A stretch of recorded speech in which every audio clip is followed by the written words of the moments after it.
I said it on yesterday's show. It's still going to keep being true until the players roll in. I'm frankly getting more intrigued by the day about who Oregon's going to add in the portal for men's basketball because Dana Altman needs guys everywhere you look. They've brought in Devon Pryor, the small forward from Texas, a promising but unproven player.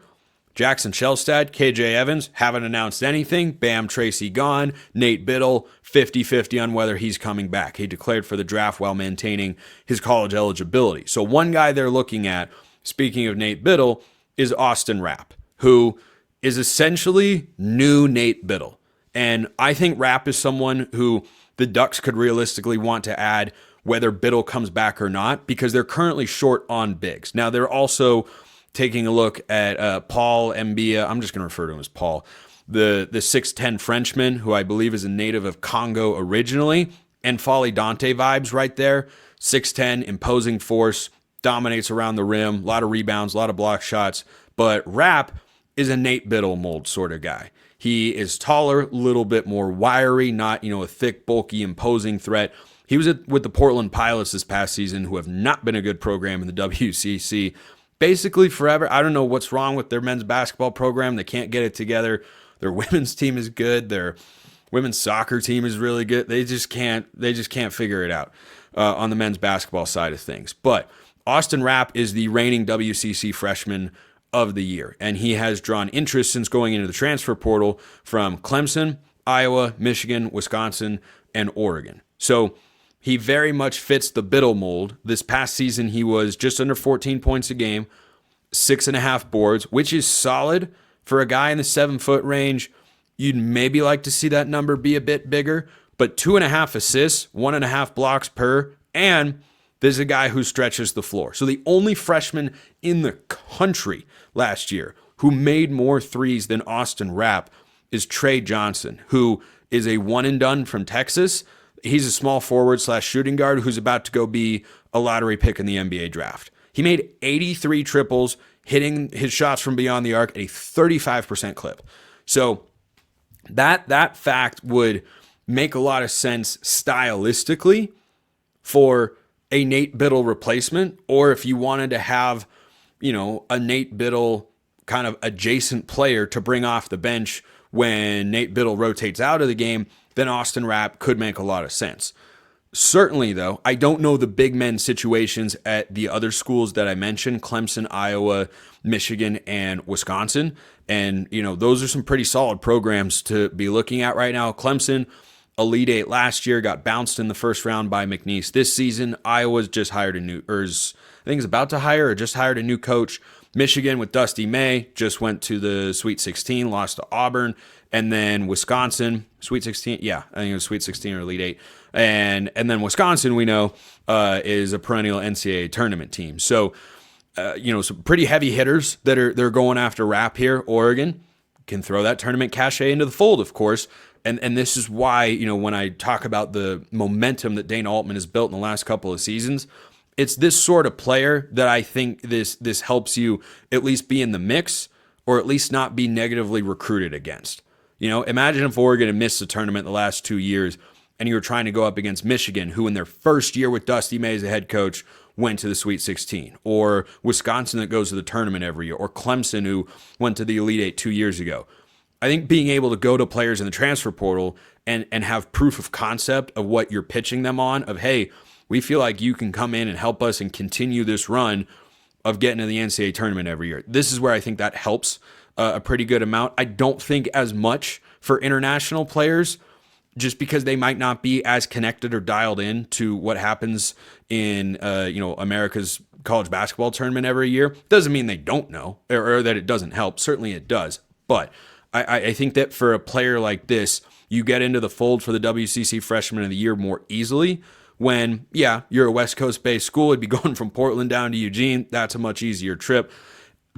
But if you have the ability to go to them and say, we've been in the round of 32 the last couple of years, I think that carries at least a little bit of weight to it from a recruiting standpoint. But as I've mentioned before, Oregon's going to be super busy in the portal because they're going to have tons of needs. And I could see Rapp coming in and starting. If Nate Bittle moves on, I could see Rapp coming in and being a guy who comes off the bench. And the WCC is a good league. It's been a good mid-major league for quite some time with Gonzaga and St. Mary's. BYU used to be in there, and my alma mater, Santa Clara, is in there as well. But I think that the decision for Rapp might come down to, whether or not he's going to start over here or whether or not he expects to start, or if he's, wanting to be more of a rotational guy. Because going from the WCC to the Big Ten, there's a jump. There's definitely a gap. Doesn't mean it can't be made, but there's definitely a gap in size and competition there. I don't think he would step in and just replicate his numbers 1-to-1 if he were to go to a Big Ten school. But we'll see where that goes. I just look at, his style of play and say that's very Nate Bittle-esque. And certainly, if he were to start at the 5 paired with KJ Evans, I think those two could make it work, and it makes for an interesting dynamic offensively. So that's the first guy to know about. Second guy to know about is Braydon Burries, and this is the, I believe, highest rated uncommitted player in the class of 2025. Jamari Phillips was a late add to Oregon's recruiting cycle last year from the high school ranks. They do have one player in this 2025 class, a shooting guard by the name of J.J. Frakes, not a super highly touted recruit, but certainly promising, 6'5", like kind of wiry, 180 pounds or so. Burries is different. So he's a combo guard from San Bernardino, California, which, fun fact, is where my brother's team that went to the Little League World Series when they were 12-year-old All-Stars played their regional, and I believe they still play the regional down there in San Bernardino. But he is a composite 5-star. 24/7's got him as a 5-star recruit. One of the top 15 players in the country. Pretty consensus on that front. He is looking at Oregon, Tennessee, Alabama, and Arizona. So again, all teams that are in the tournament each of the last couple of years, or regularly so. And Bama is a red hot program right now.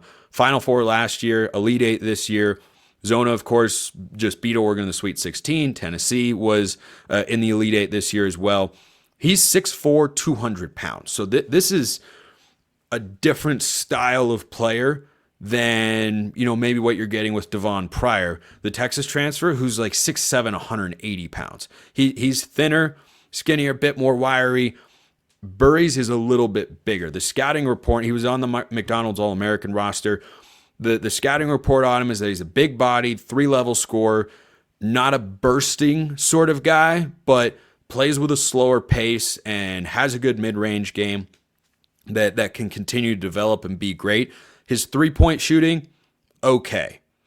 30% was what the 24/7 scout had listed about him, and he'd been struggling from three in the last couple of events I think that he'd played in. 83% at the free throw line, always love that, but certainly not someone you think comes in and is a sharpshooter. But if you were to bring in him and Austin Rapp, at least you'd have a couple of 30-plus three-point shooters. But Burries doing it at the college or at the high school level now. I doubt his percentages would 1-to-1 translate to the college game. He's not super quick, but scouting report says that he is an engaged defender. We know that matters a lot for Dana Altman. They're looking for a TJ Bamba replacement. Size-wise, he's pretty similar. Bamba was, I think, 6'5", and in the 200 to 220-pound range. I mean, Bamba's built like a linebacker, really, and so too is Burries. Now, obviously, Bamba was an experienced guy. He'd be coming in as a true freshman, but these are two of the more high-profile targets that Oregon has been tied to in the last week or so, and they got to get somebody. They're going to get several somebodies. We'll see if they get tied to any more names, but these are just a couple of guys that have popped up according to various reports from Matt Prame and others about where Oregon is looking in the transfer portal, and their needs. I think you need a backup point guard right now. I'd say even if Bittle and Evans return, you need a starting shooting guard. Is Devon Pryor a bench guy or a starting guy? I don't really know, but without Bam Tracy, you need another kind of small forward guard guy who can shoot the basketball. You need a backup big, and then you probably need 1 to 2 other players as well. So there are going to be a lot of needs out there. Oregon's going to get busy, but I'd say that between these two guys, Rapp is probably the higher priority for me just because he's a more proven commodity and he's a big. which Oregon badly needs with, Biddle's decision up in the air. But frankly, there's a reason they've been tied to both because Oregon's got a lot of needs. So the portal recruits are going to roll in for basketball at some point. The high school recruits are going to roll in for football at some point. It's a matter of when, not if. And that's the optimistic note that we end this week of shows on. Appreciate everyone listening. I will see you next time. Have a wonderful rest of your day, and go Ducks.